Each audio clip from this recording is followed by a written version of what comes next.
Despite its relatively simple plot and surprisingly cold reception from critics, the film Predator quickly became a cult classic. This success can be attributed to its excellent cast, solid direction, and of course the unique and memorable portrayal of the main antagonist. At the same time, it's hard to find someone who praises the movie for its intriguing thematic message. This oversight inspired me to create this video. Contrary to popular belief, the central figure of the film is not the alien hunter, but a far more dangerous and ruthless predator. Enjoy watching.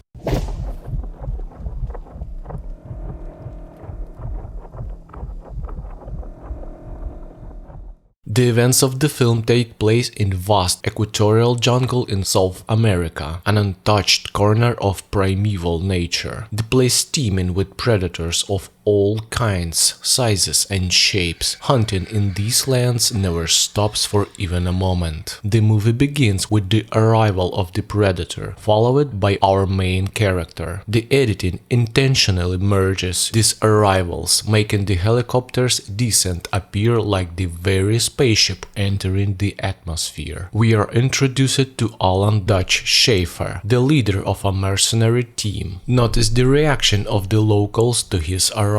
To them, he's also an alien of sorts, arriving from distant lands on an exotic vehicle. From the very first shots, director John McTiernan subtly draws parallels between the two central figures of the film, the alien hunter and the Dutch. As the story progresses, these parallels become increasingly apparent until at some point the line between the characters begins to blur completely. Dutch becomes invisible and lightning fast, starts moving through the trees and instills fear with his very presence. But all of this is merely the outward manifestation of the psychological transformation he undergoes throughout the film. First, let's talk briefly about Predator's motivations and goals. They can be summed up in one succinct word: hunter. He's killing us one at a time. Like a hunter. For the vast majority of people, hunting is akin to a sport. The greater the challenge faced by the hunter, the deeper the satisfaction upon achieving the goal. When hunting dangerous animals, the primary driving force for the hunter is the thirst for a new achievement. A study from 2015 analyzed photographs of hunters and found a consistent pattern. The larger and more dangerous the predator in the picture with the animals, the happier they appeared. The predator's action followed the same logic. For him, it's also a sport, a seasonal safari. Only in the hottest years this happens. And this year it grows hot. The predator collects trophies by skinning his victims and taking their skulls. He examines them, running his fingers over the texture, much like a human might stroke the fur of a killed animal. This scene is described precisely this way in the film's script. It's all very human. Each skull has a story and evokes a range of emotions. The rarer and more dangerous the killed creature, the more valuable the trophy. Here's an example from the film. The Predator's first victim from Dutch's team is Rick Hawkins, a radio man and medic. Hawkins is the most slender among his colleagues and wields the smallest weapon. Physically and psychologically weak, he poses no real threat to the Predator, making his trophy of minimal value. The next target is Blaine, and the situation here is different. Blaine is one of the largest members of the team, a bold cowboy wielding massive destructive weapons. The Predator likely perceived Blaine as a threat and thus chose to kill him from a safe distance. Moreover, the Predator deliberately returned for Blaine's body, risking exposure to retrieve it from under the soldiers' noses. He needed that trophy. Blaine's body is gone. Came in through the tripwires. Took it right out from under our noses. Like any hunter, the Predator adheres to unwritten rules. For instance, he doesn't kill an armed target or attack during rest breaks. How could anyone get through this? Carry out Blaine without us knowing it? Then why didn't he try and kill one of us? This can be explained without attributing a code of honor to him. That is, without introducing moral categories. He came to Earth for the thrill, and a too easy target would fail to satisfy his hunting instinct. He's like a cat interested in a mouse only while it runs. Son of a bitch is blaming me. Humans also follow certain rules while hunting. For example, it's customary to shoot a rabbit while it's running or a bird in flight, and to ensure a swift death for wounded animals. These practices help satisfy the primal drive that brings hunters into the forest. A trophy shouldn't come easily, otherwise it's simply not sporting. He didn't kill you because you weren't armed. No sport. The Predator's motivation is straightforward, but I've devoted time to it deliberately. This is to show that Dutch's team's actions are rooted in the same underlying motives. To see this clearly, we need to examine what happened at the rebel camp. In brief, here's the situation. Two neighboring third world countries, one backed by US and other by the USSR, are at odds. The first loses a reconnaissance aircraft over hostile territory, and the crew, including several CIA operatives, is captured by rebels armed with Soviet military equipment. The US sends Green Berets to rescue them but loses contact. As a result, Dutch's team is deployed. These guys are the best of the best, but there's a catch with their leader. How come you passed on Libya, huh? Oh, that wasn't my style. We're a rescue team, not assassins. To circumvent this, the CIA, represented by Dutch's old comrade Dylan, frames the mission as a rescue operation for captured diplomats. Later, after the camp assault, Dylan confesses to Dutch. You We just stopped a major invasion. In 3 days, they'd have been across the border with this stuff. US soldiers are sent into a foreign country under false pretenses. What starts as a seemingly simple mission escalates into a battle against an invisible and deadly enemy, forcing them to think only about getting out as quickly as possible. The parallels with Vietnam are quite apparent here, although you could substitute any other proxy conflict from the Cold War era. The truth is that Dutch's mission was never about rescue, it was about killing. So was he simply deceived? Not entirely. Upon closer examination, it becomes clear that Dutch suspected something was off from the very beginning of the mission, and as events unfolded, he increasingly realized what his team has been dragged into. Nevertheless, it was Dutch who ordered the destruction of the rebel camp. Killed one of the hostages. We move. Even though Dylan was initially supposed to convince him to do so. That was the whole reason Dylan accompanied them on the mission. Think carefully about what happened. Yes, the rebels shot the helicopter pilots and killed one of the hostages, but it was a military aircraft shot down over the sovereign territory of another nation, which had every right to fire at an identified object. The US military could not have been unaware of this, nor could Dutch, who was informed about the nature of the downed aircraft. This was no ordinary army taxi. It looks more like a surveillance bird to me. The hostage wasn't killed by the rebels, but one of the Russians. It's highly unlikely he consulted with the others beforehand. And what do we really know about this conflict? Who are these people? What motivates them? The fundamental problem is that Dutch uses the murder as a justification to destroy the entire camp and burn it into the ground. And we, as viewers, usually silently support the protagonist in this. But perhaps our judgments are based more on emotion than on facts. Let me remind you, at the end of the film, one of the survivors from the camp saves Dutch's life. So maybe these people weren't such savages after all. It's crucial to notice the trick here. The director intentionally misleads us. Blaine more accurately describes the soldiers' motives, which were more instinctive than conscious. payback time.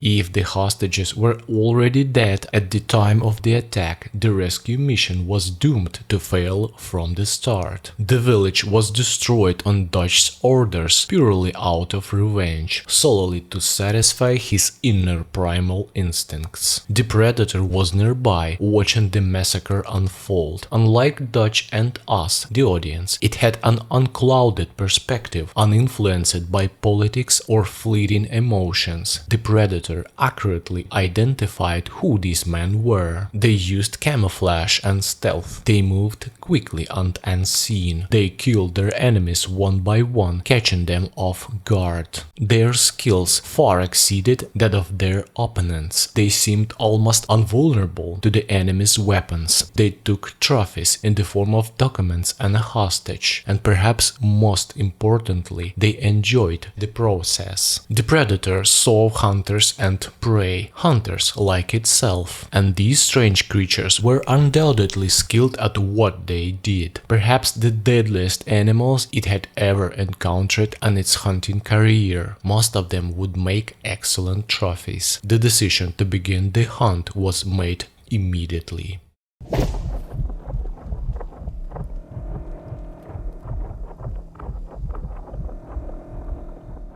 At the beginning of the movie, we see Dutch's physical superiority over Dylan in the iconic handshake scene. What's the matter?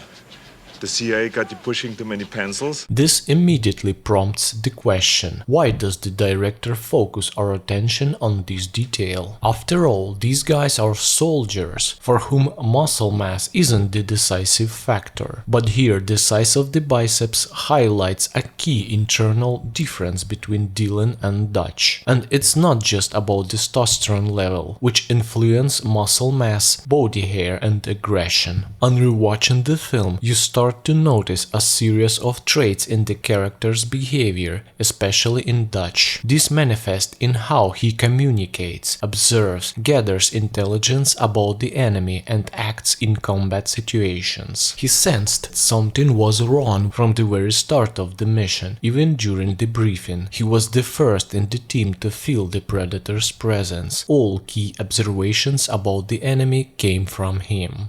He's using the trees. Why didn't they take his radio or his weapon? Why didn't she escape? Add to this his keen insight about Anna. What did you see? You're wasting your time. No more games. I don't know what it was.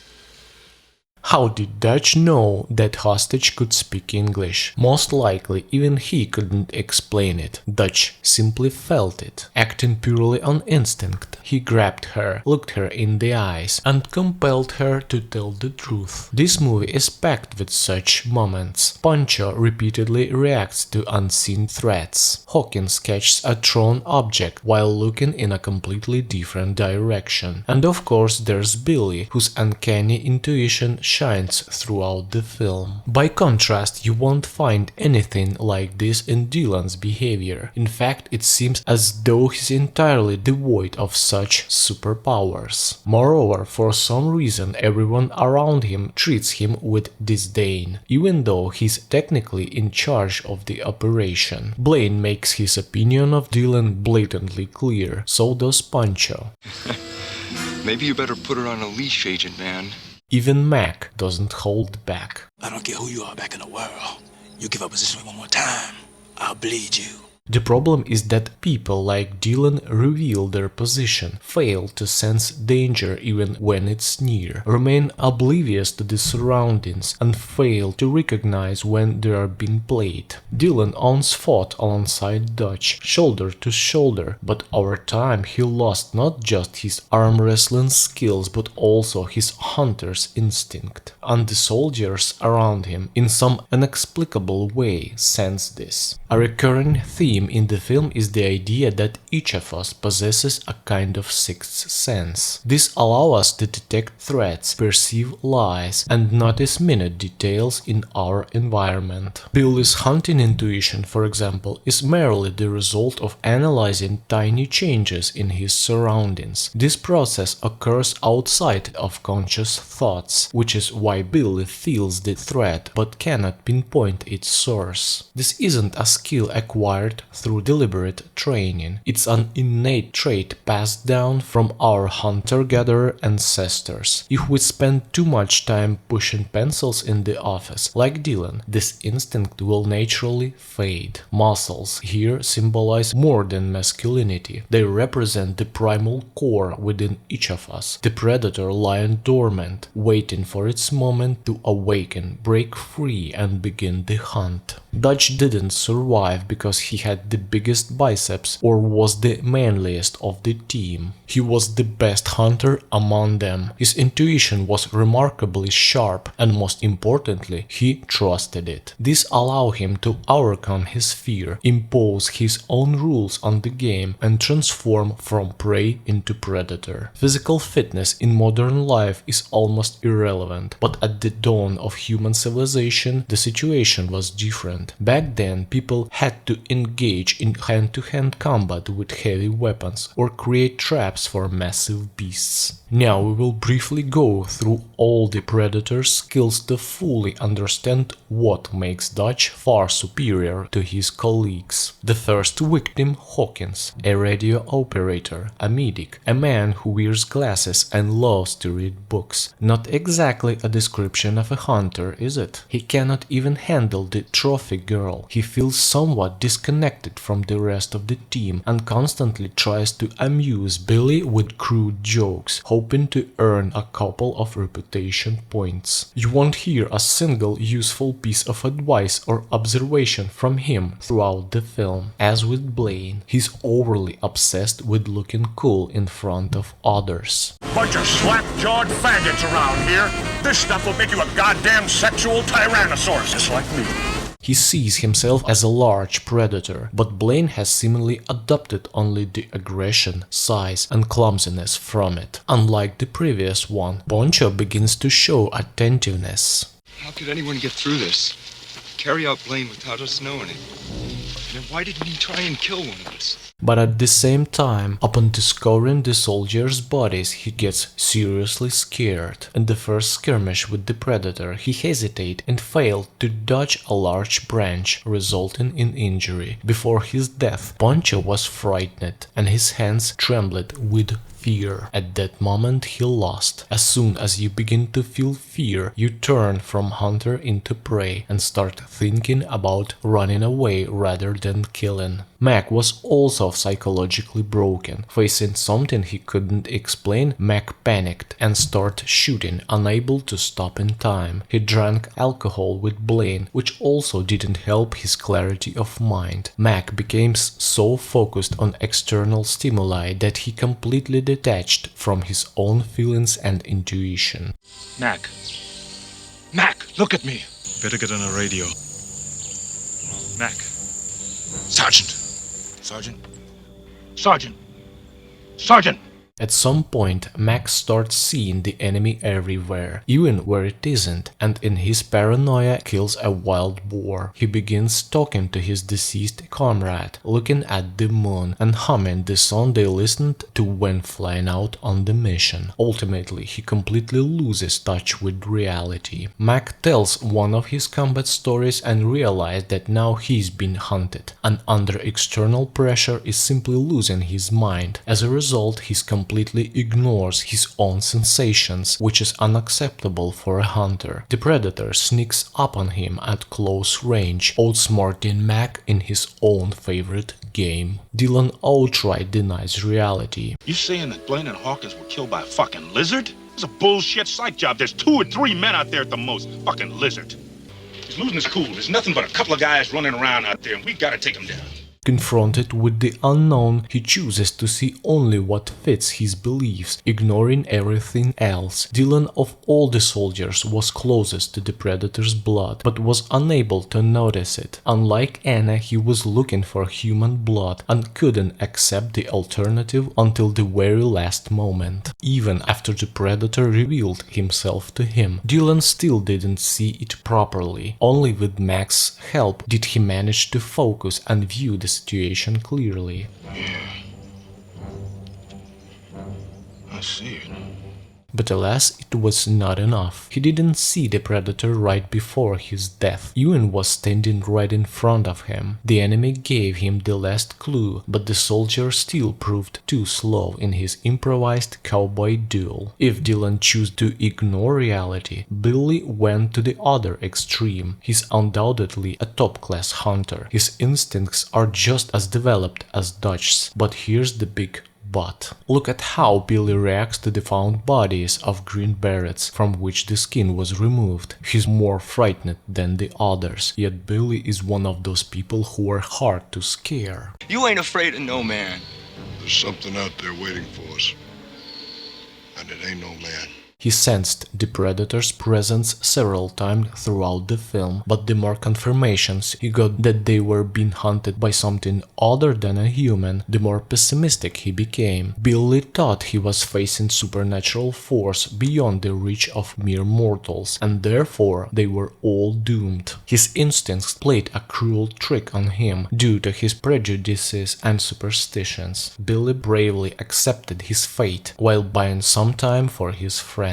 But facing a clearly stronger opponent one by one is not a hunter's act, but a suicidal one. Hunting is observation, gathering information, reading tracks, mimicking sounds, camouflage, deception, traps, and cooperation. Billy lost this battle. The Predator broke him, primarily psychologically. Dutch is the only one among them who preferred to face reality, no matter how unpleasant it was. When encountering the unknown, he didn't fall into extremes or ignore reality, but still in his mind there was a small flaw.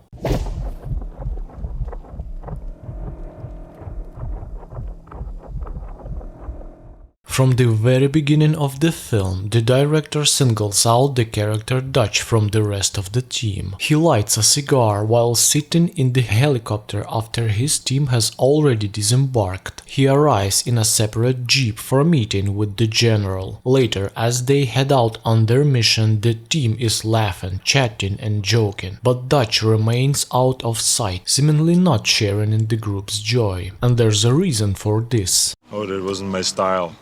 We're a rescue team, not assassins. Dutch is the only one who doesn't admit to himself that he enjoys his work, that he loves to kill. You won't hear anything like that from his teammates. On the contrary, someone like Blaine openly wields a massive gun without guilt and says he's going for revenge. Notice, with full confidence that he'll get the chance. Dylan confesses to Dutch that he missed all of it and keeps a trophy to remind him of their past exploits. Never knew how much I missed this, Dutch. You never were that smart. Dutch, unlike him and the rest of the team, prefers to forget their past deeds. Do you remember Afghanistan?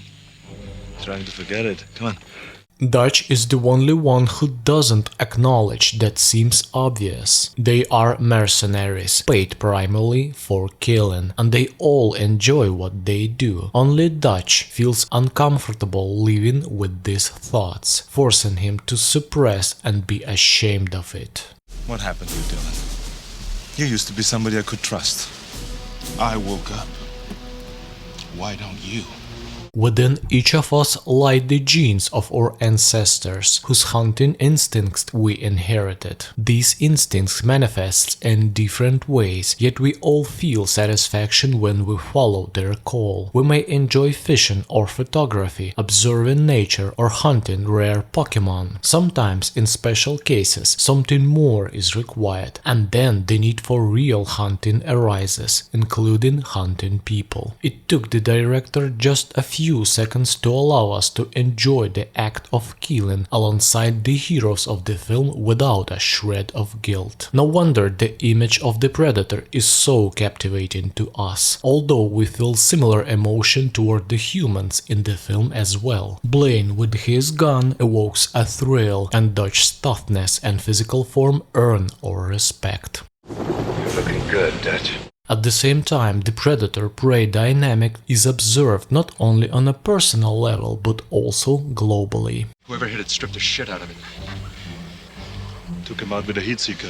The CIA helicopter was shot down by rebels using thermal imaging. The wreckage was scavenged for trophies like equipment and hostages. For them, this is also a hunt. The CIA's actions in turn resemble a hunt as well, involving traps and the pursuit of valuable trophies. Dutch himself falls into one of these traps. Circumstances force our protagonist to feel for the first time in his life not like a hunter, but like a prey. The Predator begins killing his team members one by one with the same ease Dutch had earlier annihilated the rebels. To the locals, he was as ruthless and invisible as the Predator now seems to him. An almost entire arsenal is unleashed on the Predator to no effect. The tough guys used to solving problems with guns find themselves powerless. They die one by one until at some point Dutch realizes that the most crucial rescue mission on his life is doomed to catastrophic failure. He takes command, deciding to stop running and attempt to regain the initiative, restoring the status quo and turning from prey back into a hunter.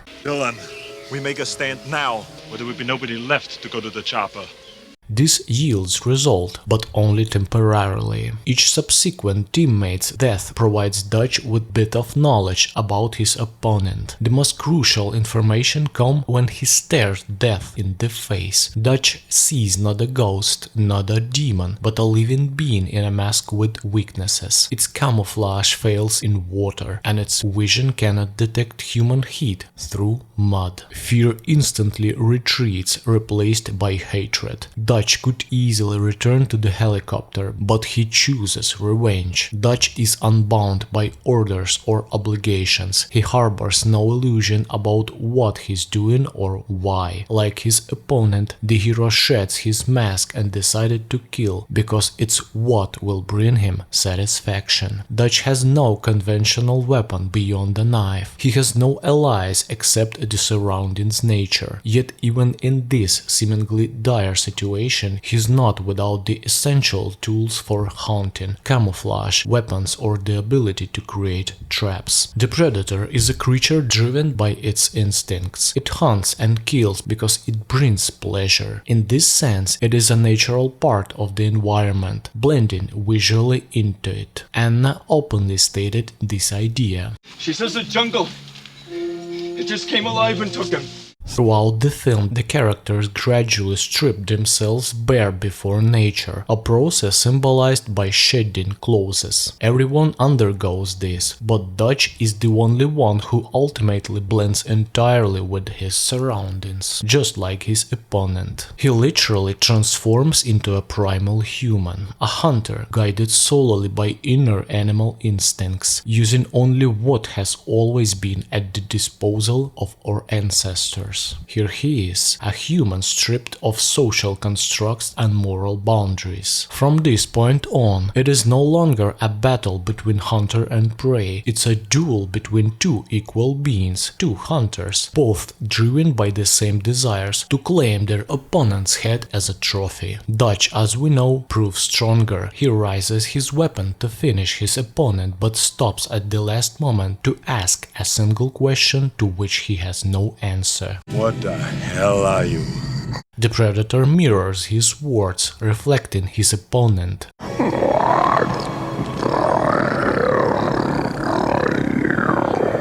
The Predator has always seen humans as the same kind of monsters they saw in him. The soldiers' roar terrified it.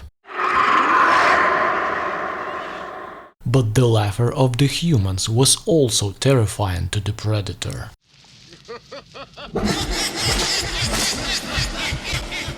The actions of the alien seemed cruel and incomprehensible to them, but to the Predator they were barbarians, slaughtering defenseless creatures. Its face appeared disgusting to Dutch, but Dutch, from Predator's perspective, was no more appealing. What could be more psychologically devastating than seeing yourself, even for a moment, in your bloodthirsty enemy? The Predator was defeated. Realizing itself as prey to a stronger hunter, it decides to deprive its adversary of the coveted trophy. Calling the end of this film a happy ending feel almost wrong. Through the mist, we see the strange, formless, monstrous silhouette of our hero, who has just destroyed his opponent. Dutch stands on scorched earth, a landscape that barely resembles the jungle of Earth anymore. He doesn't wave joyfully to the arrived helicopter, which, hidden behind trees, resembles a spacecraft more than anything else. This detail, by the way, is reinforced in the screenplay. There is not even a hint of smile on Dutch's face. He's physically and emotionally drained, having lost his entire team, his friends. The cost of victory in this battle is far too high, and its necessity now seems like a glaring mistake. He's rescued by the woman whose comrades he and his team slaughtered just one day earlier. All this time, funeral music plays in the background, the same music we heard during Blame's death.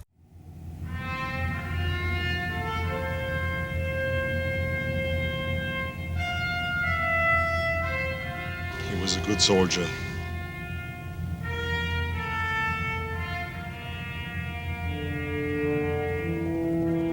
Just now, a soldier named Alan Schaffer has died. This was Dutch's final mission, after which he's unlikely to ever pick up a weapon again, because now he understands that deep within him, beneath layers of self-deception, there has always been not a rescuer, but a killer. In the final scene of the film, we see the boundless wild jungle left behind by the Predator.